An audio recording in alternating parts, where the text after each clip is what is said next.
Hey guys, it's Jimmy with Foobies and Things. Thanks again for joining, and hope you guys enjoyed this video.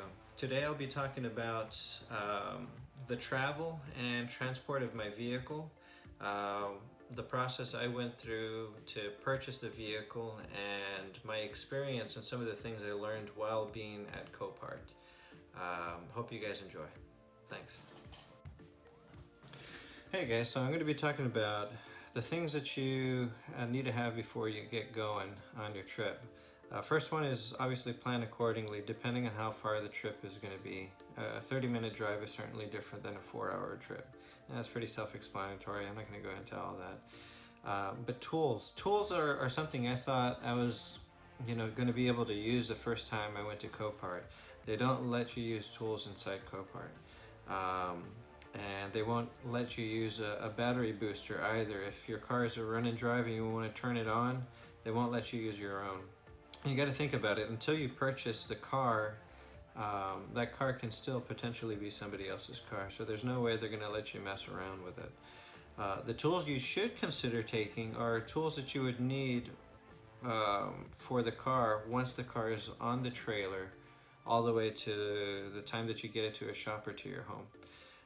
Things like duct tape, or that tough cord, or like chicken wire to hold like a hood down or keep panels from like flinging off in the air.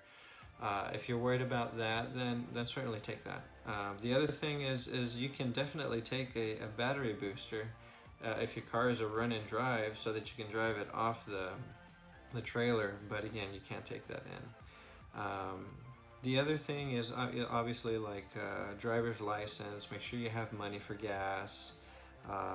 If you were in my shoes, where I don't have a pickup truck and a friend of mine was willing to help out, offer to pay for gas, obviously, and offer to pay for lunch, because it's probably going to be a good drive. And don't, like, insist. And, if they really are cool with it, don't push it, right? But certainly be considerate when you're looking for help, when you're asking for help. Another thing that's important to know before you get to Copart is your bidder number and your lot number for your car. So the bidder number will change depending on the state. So in Texas, you don't need a broker or anything like that. So the bidder number I needed to know was Copart, because I paid for the car directly through Copart.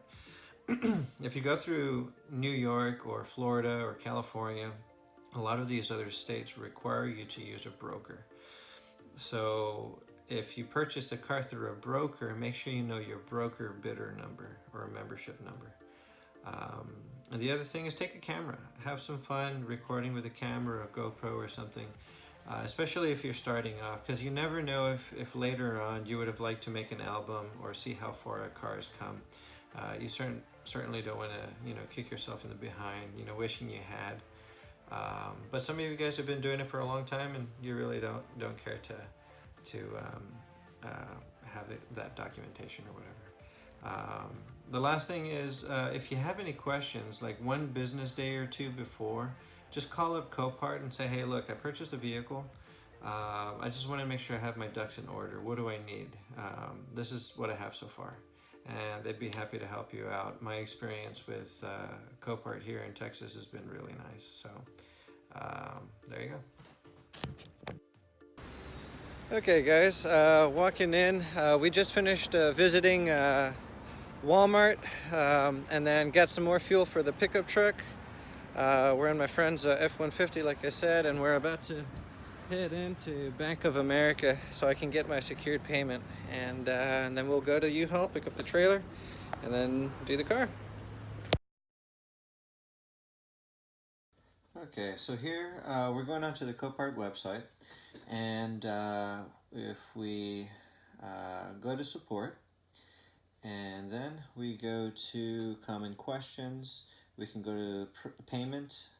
When you click on that, you'll see auction fees, you'll see the lot price, the price of the car, taxes, and then auction fees. These all kind of give you an idea of how expensive things are. So here's the page with member fees. So if you win a bid for a car, you're going to be looking at the lot price over on this far left column. So if you say, win a car for $5,000, you'll come down this way, and then if you scroll down, you'll find $5,000, and then you'll see the additional Copart fees that relate to that car. So what we're mostly going to be talking about are the right two columns in the state of Texas anyway. You don't need a license or anything like that. I didn't have one. So the one on the far right hand side and the one in the second to the right side. So that's column C. That's where you want to be. If you look at column A and column B, they're both for businesses, right? Business memberships, or if you're working through a broker. This one has secure payment, and this one has unsecure payment. But those are businesses. We're talking about these two. So both C and D are for your consumer memberships, like myself. This one says secure payment, and D is non-secure. So what's secure payment? It's all of this right here. Money order, wire transfer, cash, cashier's check, stuff like that. Um, Unsecured payments are basically credit card and debit card methods of payment. So as long as you don't use those, you'll be okay. Just focus on the ones up here. Um, so additional fees, you have a gate fee. So the cost for them to, with a forklift, bring the car and load it onto your truck, it's about $60. Additional potential fees would be things like these late payments and storage fees. So make sure you pay off the fees. Pay Copart or your broker on time. You don't want to bid on a car that is more expensive than what you have financially. So never do that. That's kind of obvious. Next one is storage fees. So storage fees, depending on the lot, you'll have an increasing amount of storage fees after a certain amount of days. It'll start off with like $5, then 10, and so on and so forth. So make sure you find ways to pick up your car within a good amount of time. So if you look over here on the internet bid fee, if you go to the lot and bid at the lot location, you can use a kiosk and eliminate this fee. But both of my cars have been over $4,000, so my internet fee is $79, and you see it toward here at the bottom. Okay, so keep that in mind. It might be a little bit different depending on how expensive your car is. All right, now we're here. We're gonna go ahead and pick up the trailer.